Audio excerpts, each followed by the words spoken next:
हाँ जी, अस्सलाम वालेकुम। इस तरह के आज हम ऑर्गेनिक केमिस्ट्री का टॉपिक यूवी स्पेक्ट्रोस्कोपी स्टडी करने की कोशिश करेंगे। लेकिन उसको भी स्टार्ट करने से पहले मैं आपको स्पेक्ट्रोस्कोपी की डेफिनेशन बताता चलूँ, जिसमें वो कह रहा है study of interaction between matter and radiations.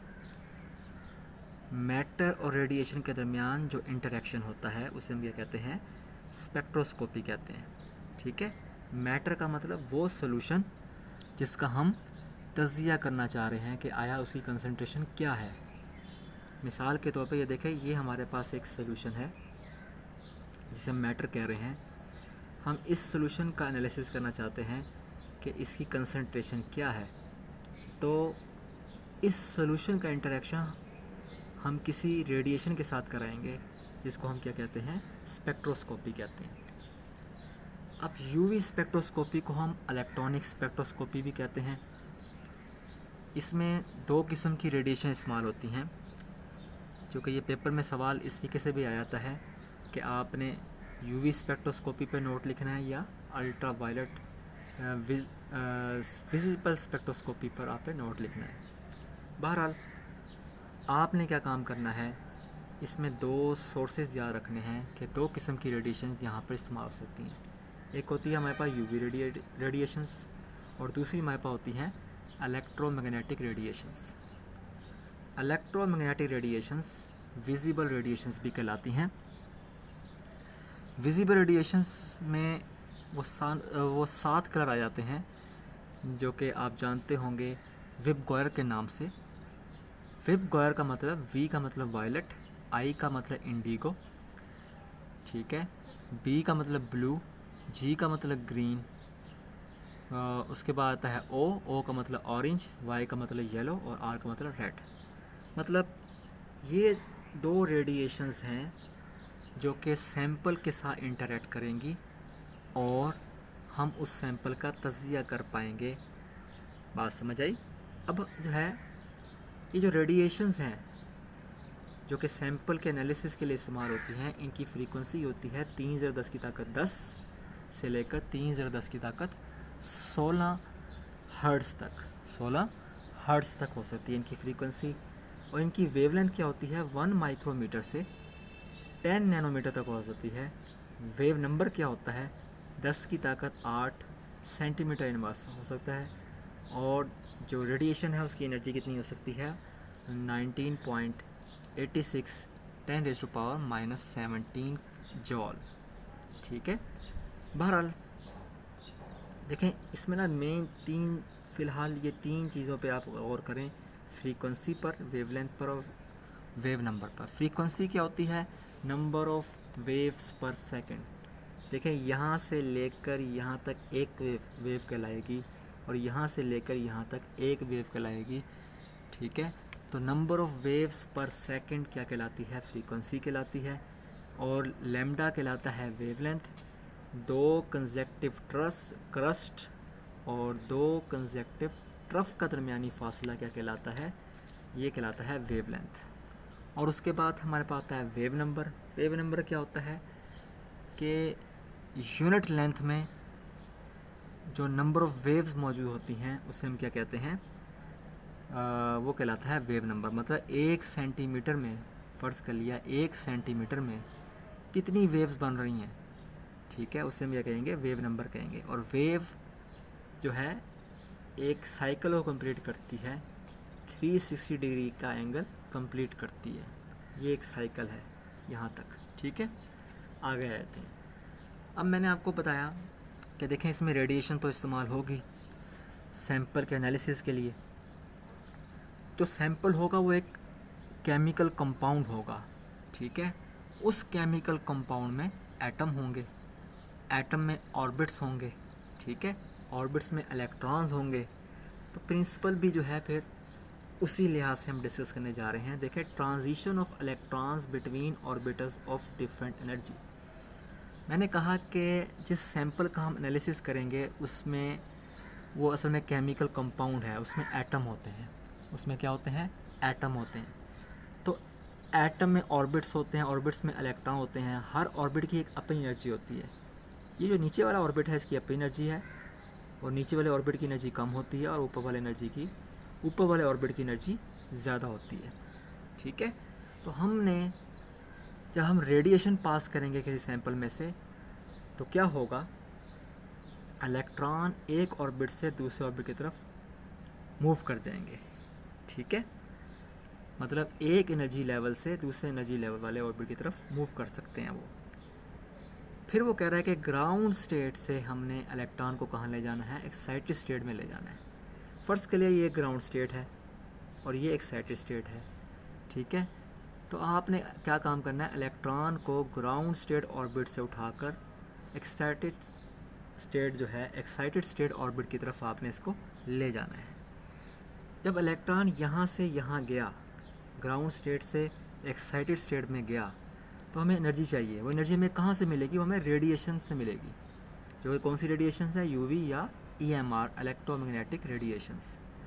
उसके बाद वो कह रहा था मोस्ट कॉमन ट्रांजिशन कौन सी है, आउटर मोस्ट ऑर्बिटल से हमने इलेक्ट्रॉन को ट्रांसफ़र कर देना है वेकेंट ऑर्बिटल में। देखें ये है आउटर मोस्ट ऑर्बिटल, जो आखिरी ऑर्बिटल है उसे हम क्या कहेंगे, आउटर मोस्ट ऑर्बिटल। यहाँ से इलेक्ट्रॉन को हम ट्रांसफ़र कहाँ करवा देंगे, एक दूसरे ऑर्बिट में ट्रांसफ़र करवा देंगे जो कि वेकेंट होगा, जहाँ पे इलेक्ट्रॉन्स नहीं होंगे या इलेक्ट्रॉन से खाली होगा। तो ये क्या कहलाती है, मोस्ट कॉमन ट्रांजिशन कहलाती है। फिर उसने यहाँ बताया है कि अगर आप किसी ऑर्गेनिक मॉलिक्यूल का एनालिसिस कर रहे हैं तो जो आपने रेडिएशंस भेजनी है एनालिसिस के लिए, ठीक है, जैसे हमने यहाँ एक रेडिएशन भेजी एनालिसिस के लिए, ठीक है, उस रेडिएशन की एनर्जी कितनी होनी चाहिए, 1.5 10⁵ जबकि इन ऑर्गेनिक मॉलिक्यूल्स के अगर आपने एनालिसिस करना है उसके लिए जो रेडिएशन की एनर्जी होनी चाहिए वो कितनी होनी चाहिए, 6⁻⁵ जॉल पर मोल। फिर हमारे पास आते हैं कॉज ऑफ इलेक्ट्रॉनिक ट्रांजिशन। देखें आप इलेक्ट्रॉन को यहाँ से यहाँ ले गए, ठीक है, वो इलेक्ट्रॉन यहाँ से यहाँ किसकी वजह से गए, रेडिएशन की वजह से गए, रेडिएशन की एनर्जी की वजह से गए। बात समझ आई। तो ये सारा का सारा प्रिंसिपल किसको डिस्कस कर रहा है, ये असल में उस केमिकल कंपाउंड को डिस्कस कर रहा है जिसका हम तज्जिया करना चाहते हैं, जिसका हम एनालिसिस करना चाहते हैं। ठीक है, कि उसमें जो है इलेक्ट्रॉन की ट्रांजिशन को हम समझने की कोशिश कर रहे हैं। अब हम आगे आते हैं। तो जो कंपाउंड जिसका हम एनालिसिस करना चाहते हैं, ठीक है, उसमें कई किस्म की ट्रांजिशन होती है। एक होती है फर्स्ट ट्रांजिशन, कि अगर आपने इलेक्ट्रॉन को फर्स्ट ऑर्बिट से आखिरी ऑर्बिट की तरफ लेके जाना है, सिग्मा से सिग्मा नॉट की तरफ लेके जाना है, तो देखें बहुत ज़्यादा फासले पे आपने जो है इलेक्ट्रॉन को लेकर जाना है। उसके लिए क्या होगा, वो कहते हैं आपको बहुत ज़्यादा एनर्जी चाहिए। जो रेडिएशंस आपके पास आ रही होंगी, ठीक है, सैंपल के एनालिसिस के लिए, तो क्या काम करना है, उन रेडिएशन की एनर्जी ज़्यादा होनी चाहिए। तो कहता है कि जी रेडिएशन की वेवलेंथ कम हो। वेवलेंथ कम होने का मतलब क्रस्ट और ट्रफ के दरमियान जो फासला है वो कम हो। ठीक है, ये वाला फासला क्या हो, कम हो। फिर वो कहता है जो फर्स्ट ट्रांजिशन होती है, इसमें जब आप इलेक्ट्रॉन को फर्स्ट ऑर्बिट से आखिरी ऑर्बिट तक लेके जाते हो, उसके लिए जो आपको वेवलेंथ चाहिए, जो रेडिएशन की वेवलेंथ होनी चाहिए, वो कितनी होनी चाहिए, 200 नैनोमीटर से भी कम होनी चाहिए। और ये फर्स्ट ट्रांजिशन किस किस्म के कंपाउंड के लिए इम्प्लीमेंट होती है, ये सैचुरेटेड हाइड्रोकार्बन्स के लिए इम्प्लीमेंट होती है, जिसमें सिंगल बॉन्ड होता है। अगर तो आपने इलेक्ट्रॉन को एक कार्बन से दूसरे कार्बन की तरफ जो है भेजना है, ट्रांसफ़र करना है, तो जो रेडिएशन इस्तेमाल होगी इस इलेक्ट्रॉन को यहाँ से यहाँ ट्रांसफ़र करने के लिए, उसकी वेवलेंथ कितनी होगी, 135 नैनोमीटर होगी। और अगर आपने जो है क्या काम करना है, इलेक्ट्रॉन को कार्बन से हाइड्रोजन की तरफ ट्रांसफ़र करना है, हाइड्रोजन के ऑर्बिट में ट्रांसफ़र करना है, तो जो आपको रेडिएशन चाहिए ताकि इलेक्ट्रॉन यहाँ से यहाँ ट्रांसफ़र हो सके, उसके लिए जो रेडिएशंस की वेवलेंथ होनी चाहिए वो कितनी होनी चाहिए, 125 नैनोमीटर होनी चाहिए। फिर हमारे पास आती है सेकंड ट्रांजिशन। सेकंड ट्रांजिशन में हमने क्या काम करना है, एन ऑर्बिट से क्या काम करना है, एन ऑर्बिट से इलेक्ट्रॉन को ट्रांसफ़र करना होता है। कहाँ पर, आखिरी ऑर्बिट में, फिफ्थ ऑर्बिट में। इसमें क्या होता है, देखें हमारे पास ये असल में सेकंड ट्रांजिशन किस किस्म के कंपाउंड के लिए इस्तेमाल होती है, ये सैचुरेटेड हाइड्रोकार्बन के लिए इस्तेमाल होती है, सिंगल बॉन्ड वाले कंपाउंड के लिए इस्तेमाल होती है, मगर हेटेरो एटम मौजूद हो, मतलब उसमें मुख्तलिफ किस्म के एटम मौजूद हों। जैसा कि यहाँ पे आपको ऑक्सीजन नज़र आ रही है, यहाँ पर हेलोजन क्लोरीन नज़र आ रही है, इसे हम कहते हैं मिथेनॉल, इसे हम कहते हैं मिथाइल क्लोराइड। ठीक है, तो अगर हम सिर्फ अल्कोहल की एग्जांपल लें, अल्कोहल में अगर आपने क्या काम करना है कि तीसरे ऑर्बिट से फ़र्ज़ कर लिया आपने फिफ्थ ऑर्बिट तक जाना है। ठीक है, तो इसमें इलेक्ट्रॉनिक ट्रांजिशन के लिए जो आपको रेडिएशन चाहिए उसकी वेवलेंथ कितनी होनी चाहिए, 183 नैनोमीटर। मतलब हमने इलेक्ट्रॉन को थर्ड ऑर्बिट से फिफ्थ ऑर्बिट तक लेके जाना है, उसके लिए हमें जो रेडिएशन चाहिए वो रेडिएशन क्या है, उसकी वेवलेंथ क्या होगी, 183 नैनोमीटर होगी। इस तरह हम आते हैं थर्ड ट्रांजिशन की तरफ। थर्ड ट्रांजिशन के लिए वो कह रहा है कि पाई से पाई नॉट की तरफ जाना है, मतलब दूसरे ऑर्बिट से हमने चौथे ऑर्बिट की तरफ जाना है। तो थर्ड ट्रांजिशन किस किस्म के कंपाउंड्स के लिए इस्तेमाल होती है, ये इस्तेमाल होती है अनसैचुरेटेड हाइड्रोकार्बन्स के लिए, या फिर कुछ कंजुगेटेड कंपाउंड्स के लिए, जैसा कि कुछ ऐसे कंपाउंड जिसमें सिंगल बॉन्ड भी मौजूद हो, डबल बॉन्ड भी मौजूद हो। सैचुरेटेड हाइड्रोकार्बन में सिंगल बॉन्ड होता है और अनसैचुरेटेड हाइड्रोकार्बन में डबल बॉन्ड होता है। तो अगर आपने इसके इलेक्ट्रॉन को एक ऑर्बिट से किसी दूसरे ऑर्बिट की तरफ लेके जाना है, जैसा कि यहाँ पे वो लेके जा रहा है दूसरे से चौथे ऑर्बिट की तरफ, तो हमें जो रेडिएशन भेजनी है उसकी वेवलेंथ कितनी होगी, 171 नैनोमीटर होगी। इस तरह ये जो कंजुगेटेड कंपाउंड्स हैं, ठीक है, इसके लिए जो हमें रेडिएशन भेजनी है ताकि इलेक्ट्रॉन ट्रांजिट कर जाए, इलेक्ट्रॉन की ट्रांजिशन हो जाए, ठीक है, उसके लिए हमें जो रेडिएशन चाहिए उसकी वेवलेंथ कितनी होनी चाहिए, 217 नैनोमीटर। फिर हम आते हैं फोर्थ ट्रांजिशन। फोर्थ ट्रांजिशन किस किस्म के कंपाउंड के लिए इस्तेमाल होती है, अल्डिहाइड्स के लिए, कीटोन्स के लिए, अनसैचुरेटेड हाइड्रोकार्बन्स जिसमें हेटेरो एटम हो, मतलब मुख्तलिफ किस्म के एटम हो, सिर्फ कार्बन और हाइड्रोजन ही ना हो, उसमें ऑक्सीजन भी मौजूद हो सकती है। ठीक है, तो हमने कहाँ जाना है, एन से हमने पाई नॉट की तरफ जाना है, एन से पाई नॉट, मतलब मैंने तीसरे ऑर्बिट से चौथे ऑर्बिट की तरफ जाना है। ठीक है, इस किस्म के जो हमारे पास ट्रांजिशन होती है, इसमें इलेक्ट्रॉन को ट्रांसफ़र करने के लिए जो हमें रेडिएशन दरकार होती है उसकी वेवलेंथ कितनी होनी चाहिए, वो 200 नैनोमीटर से ज़्यादा होनी चाहिए। बात समझ आई। अब हम आते हैं बियर्स-लैम्बर्ट्स लॉज, जो यूवी स्पेक्ट्रोस्कोपी है, या फिर हम इसको विजिबल स्पेक्ट्रोस्कोपी का नाम दे दें। इसमें बियर्स-लैम्बर्ट्स लॉ का बड़ा अहम किरदार है, वो भी हम इसको स्टडी करेंगे। बियर-लैम्बर्ट्स लॉ क्या कहता है कि A is directly proportional to C, A is directly proportional to L. फिर हमने इन दोनों को कंबाइन कर दिया, A is directly proportional to C L. ठीक है, यहाँ पर क्या है, अगर आप इसको समझने की कोशिश करें, देखें मैंने रेडिएशन को गुजारा एक सैंपल सॉल्यूशन में से, ठीक है, अगर तो उस सॉल्यूशन की कंसंट्रेशन ज़्यादा होगी तो ज़्यादा से ज़्यादा रेडिएशन जज़्ब हो जाएंगी और कम से कम जो है रेडिएशन यहाँ से ट्रांसमिट हो पाएंगी। ठीक है, तो यही है कि अगर कंसंट्रेशन ज़्यादा हो जाए सॉल्यूशन की तो रेडिएशन ज़्यादा से ज़्यादा जज़्ब होती हैं। इसी तरीके से अगर सॉल्यूशन की लेंथ बढ़ जाए तो देखें रेडिएशंस को ज़्यादा टाइम मिलेगा और ज़्यादा रेडिएशन यहाँ पर जज़्ब हो सकेंगी। ठीक है, तो जब रेडिएशन ज़्यादा जज़्ब होंगी तो एब्जॉर्बेंस बढ़ जाएगी। अगर सॉल्यूशन की लेंथ बढ़ जाए तो रेडिएशन ज़्यादा जज़्ब होती हैं और कम से कम यहाँ से ट्रांसमिट हो पाती हैं। इन दो इक्वेशंस को हमने इकट्ठा कर दिया, A is directly proportional to C L. जैसे ही आप ये प्रोपोर्शनल का साइन ख़त्म करेंगे एक कांस्टेंट लगेगा एप्सिलॉन का। ठीक है, तो A is equal to epsilon C L हो गया। फिर आपने क्या काम करना है, अगर आप एप्सिलॉन की वैल्यू निकालना चाहते हैं, इक्वेशन बनाना चाहते हैं, तो क्रॉस मल्टीप्लाई कर देंगे, A/CL हो जाएगा, CL वहाँ जाकर डिवाइड हो जाएगा। एब्जॉर्बेंस निकालने का फार्मूला और भी होता है, log I0/I।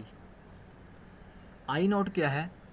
I0 असल में ये है हमारे पास इंटेंसिटी ऑफ इंसिडेंट रेडिएशन, जो हमारे सैम्पल सोल्यूशन के साथ रेडिएशन टकरा रही है, ठीक है, ये जो टकरा रही है इसकी इंटेंसिटी क्या थी, इंसिडेंट वकू होने वाली जो है रेडिएशन, उसकी जो है इंटेंसिटी या शिद्दत क्या थी। और फिर आई किसको ज़ाहिर कर रहा है, intensity of transmitted radiation. Intensity of transmitted radiation, intensity of transmitted radiation का मतलब कि जो रेडिएशन, कुछ तो रेडिएशन यहाँ पे इस सैम्पल सोल्यूशन जज कर लेगा और कुछ हो सकता है शुआएं यहाँ से निकल जाएं, उन शुआओं की इंटेंसिटी को हम क्या कहेंगे, आई कहेंगे, जो ट्रांसमिट हो गई, जो निकल गई सोल्यूशन से बाहर। एप्सिलॉन इसमें क्या है, मोलर एब्जॉर्प्टिविटी है। ट्रांसमिटेंस अगर आपने निकालनी है तो I0/I। I0 मैंने आपको बता दिया, जो रोशनी सोल्यूशन पे यहाँ आके पड़ रही है उसकी शिद्दत को हम I0 कह रहे हैं, और जो यहाँ से निकल रही है, ट्रांसमिट हो रही है, उसे हम क्या कह रहे हैं, I कह रहे हैं। जब I0 को I से डिवाइड करेंगे हमारे पास ट्रांसमिटेंस आ जाएगी, जब इसी को 100 से मल्टीप्लाई कर देंगे हमारे पास परसेंटेज ट्रांसमिटेंस आ जाएगी, ठीक है। अब हम आते हैं, ये असल में इसकी हेडिंग आपने करेक्ट कर लेनी है, ये UV विजिबल स्पेक्ट्रोमीटर है, हमने इसके कंपोनेंट्स की स्टडी करनी है कि यह काम किस तरह करता है, ठीक है। अगर ये काम, अगर हमने इसका स्टडी करना है तो देखें, स्टडी करने के लिए इसका काम, देखिए हमारे पास एक लाइट सोर्स है जहाँ से कुछ रेडिएशंस निकलेंगी, ये एक मोनोक्रोमेटर की तरफ जो है चला जाएगा, ठीक है। मोनोक्रोमेटर में असल में क्या लगा हुआ है, 2 स्लिट्स लगी हुई हैं, एक प्रिज्म लगा हुआ है। स्लिट का काम क्या है, देखो स्लिट में एक आपको एक नैरो सा पैसेज नज़र आ रहा होगा। स्लिट का काम यह है कि जो रोशनी आ रही है उसको पैरेलल मूव करने दे, बिल्कुल सीधा मूव करने दे, तेज़ी से मूव कर जाए यहाँ से जो हमारे पास रेडिएशंस आ रही हैं। और ये जो रेडिएशंस हैं इनकी जो वेवलेंथ है वो कितनी हो सकती है, 200 से 800 नैनोमीटर तक हो सकती है, ठीक है। फिर हम आते हैं, ये रेडिएशंस अब जो है देखें स्लिट में से गुजर रही हैं, साथ ही प्रिज्म में से भी गुजर रही हैं। प्रिज्म में हमें पता है कि ये 7 रंगों की लाइट में कन्वर्ट कर देता है, लेकिन हमने इसकी पोजीशन को ऐसे एडजस्ट करना है कि एक ख़ास वेवलेंथ की, एक ख़ास कलर की लाइट जो है आगे बीम स्प्लिटर की तरफ जा सके। बीम स्प्लिटर में हमने क्या काम किया है, जो रोशनी इस मोनोक्रोमेटर से गुजर कर बीम स्प्लिटर में एंटर हो रही है उसको हमने 2 हिस्सों में डिवाइड कर दिया है। एक जाएगी रेफरेंस सोल्यूशन की तरफ और दूसरी जाएगी किसकी तरफ, सैम्पल सोल्यूशन की तरफ। रेफरेंस सोल्यूशन वो सोल्यूशन होता है जिसकी हमें कंसंट्रेशन पहले से मालूम होती है, जो कि असल में एक म्यारी सोल्यूशन होता है, ठीक है। और सैम्पल सोल्यूशन वो सोल्यूशन होता है जिसका हम तज्जिया कर रहे होते हैं। अच्छा, अब मेरे पास यहाँ पेज पर जगह नहीं थी तो मैंने इसको आगे यहाँ पर नीचे जाके एक्सटेंड कर दिया है। देखिए हमारे पास I0 और I0 दोनों जो हैं शुआएँ आ रही हैं, ठीक है, रेडिएशंस आ रही हैं, वो UV रेडिएशन भी हो सकती हैं, वो विजिबल या EMR रेडिएशन भी हो सकती हैं। ये रेडिएशंस रेफरेंस सोल्यूशन में से भी गुजरेगी और सैम्पल सोल्यूशन में से गुजरेगी। नीचे वाला सैम्पल सोल्यूशन है और ऊपर वाला रेफरेंस सोल्यूशन है। रेफरेंस सोल्यूशन हो सकता है बिल्कुल प्योर हो, ठीक है, उसमें जो है ना जैसे रोशनी आएगी वैसे ही गुजर गई, इसका मतलब ये हुआ कि वहाँ पे एब्जॉर्बेंस नहीं हुई, ठीक है, जो रोशनी है वो एब्जॉर्ब नहीं हुई। लेकिन नीचे वाला अगर आप देखें यहाँ पे I0 I में कन्वर्ट हो चुका है, इसका मतलब कुछ ना कुछ यहाँ से रोशनी जज्ब हुई है और कुछ रोशनी यहाँ से ट्रांसमिट हो गई है, ठीक है। तो जैसे ये दोनों यहाँ जाएंगी रेडिएशंस डिटेक्टर की तरफ, डिटेक्टर में हमें जाके ये पता लग जाएगा कि सैम्पल सॉल्यूशन की कंसंट्रेशन में कितना फ़र्क है स्टैंडर्ड सॉल्यूशन के मुकाबले में, ठीक है। आया इसकी कंसंट्रेशन जो है रेफरेंस सॉल्यूशन या स्टैंडर्ड सॉल्यूशन से कम है या ज़्यादा है, ठीक है। अगर तो इसकी कंसंट्रेशन ज़्यादा होगी तो एब्जॉर्बेंस भी ज़्यादा होगी, मतलब अगर ये इस हिस्से में रोशनी ज़्यादा जज्ब हो रही है तो इसका मतलब सॉल्यूशन की कंसंट्रेशन ज़्यादा है। और इसी तरीके से अगर यहाँ से रोशनी ज़्यादा से ज़्यादा पास कर रही है, एब्जॉर्बेंस कम है, तो इसका मतलब कंसंट्रेशन जो है हमारे पास क्या है, कम है। कंसंट्रेशन क्या है, कम है। तो हम डिटेक्टर में तज्जिया कर लेंगे रेफरेंस सॉल्यूशन के साथ कि आया हमारी जो हमने सॉल्यूशन तैयार किया है उसकी कंसंट्रेशन में या उसके रिज़ल्ट्स में स्टैंडर्ड सॉल्यूशन के मुकाबले में कितना फ़र्क है। फिर आगे हम इसी सिग्नल को आगे रिकॉर्डर में ले जाएंगे। रिकॉर्डर में इस तरह के ग्राफ बनते हैं जो कि किसके दरमियान बनाए जाते हैं, एब्जॉर्बेंस और वेवलेंथ के दरमियान। वहाँ पे हमें ये पता लगता है आया वो कौन सी वेवलेंथ है, किस वेवलेंथ की लाइट हम सॉल्यूशन में से पास करें जिसमें से क्या हो कि रोशनी ज़्यादा से ज़्यादा जज्ब हो जाए सॉल्यूशन के अंदर। ठीक है, तो कौन सी ऐसी वेवलेंथ है, मैक्सिमम से मैक्सिमम वेवलेंथ जिस पर रोशनी ज़्यादा से ज़्यादा जज्ब हो सकती है, इसे हम क्या कहेंगे, यूवी स्पेक्ट्रम का नाम देंगे। मतलब जो ग्राफ ड्रा किया जाता है उसे हम यूवी स्पेक्ट्रम या विजिबल स्पेक्ट्रम का नाम दे सकते हैं। अच्छा जी, अब हम आते हैं इसकी एप्लीकेशंस की तरफ। आई थिंक आपको ये ग्राफ समझ आ गया होगा। ठीक है, ग्राफ जस्ट हमें ये बता रहा है कि किस वेवलेंथ पर एब्जॉर्बेंस ज़्यादा होगी। जितनी ज़्यादा एब्जॉर्बेंस होगी उतनी कम कंसंट्रेशन होगी सॉल्यूशन की। अब हम आते हैं एंड की तरफ कि एप्लीकेशन ऑफ यूवी या विजिबल स्पेक्ट्रोस्कोपी के मतलब इसकी एप्लीकेशन क्या है यूवी स्पेक्ट्रोस्कोपी की। तो कहता है कि जी स्ट्रक्चर, एक तो हम इससे कहता है कि जी किसी भी कंपोनेंट का जो है स्ट्रक्चर मालूम कर सकते हैं। क्या मालूम कर सकते हैं, स्ट्रक्चर मालूम कर सकते हैं। ठीक है, अब स्ट्रक्चर मालूम करने के लिए वो कहता है कि अगर जो है एक कंपाउंड 200 से लेकर 800 तक की रेडिएशंस 200 से लेकर 800 नैनोमीटर की रेडिएशन को भी जज नहीं कर पाता, तो इसका मतलब उसमें ना तो कार्बोनाइल कंपाउंड है उस सैंपल में, ना ही बेंजीन वाले कंपाउंड मौजूद हैं, ना ही कि कंजुगेट कंपाउंड मौजूद हैं, मतलब डबल बॉन्ड वाले, सिंगल बॉन्ड वाले। ठीक है, फिर इसमें वो कह रहा है कि अगर एब्जॉर्शन जो है 200 से लेकर 250 नैनोमीटर की लाइट की होती है, मतलब मैंने लाइट गुजारी, मैंने क्या गुजारी, लाइट गुजारी, और हमारे सॉल्यूशन ने 200 से लेकर 250 नैनोमीटर वेवलेंथ वाली रेडिएशन को अपना जज कर लिया, तो इसका मतलब क्या होगा, इसका मतलब ये होगा कि उसमें अल्कीन्स मौजूद हैं, डाईईन्स मौजूद हैं, अल्फ़ा बीटा असल में कार्बन की पोजीशन बताते हैं। पहला कार्बन अल्फ़ा कहलाता है, दूसरा कार्बन बीटा कहलाता है। ऑफ कार्बोनाइल कंपाउंड्स मतलब कीटोन्स वगैरह के बारे में बताएगा।